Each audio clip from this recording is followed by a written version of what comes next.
nagpagmasdan ang pangyayari. Gumarat, gumalaw, lamang sa init ng damdamin, sabay-sabay nang sumigaw.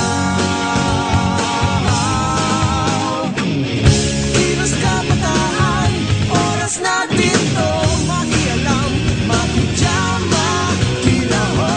Kilos kabataan, buhay natin to, ang mundong tinatnan tayo magpatakbo.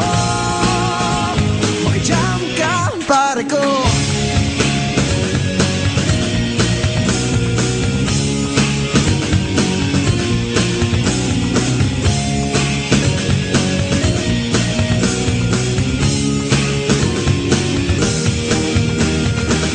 Gusto ko mang makiisa sa paglutas ng mga problema. Anong magagawa ng isang katulad ko?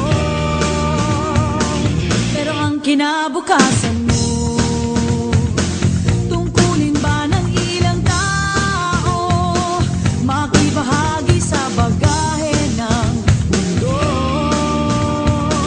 Huwag nagpagmasdan ang pangyayari.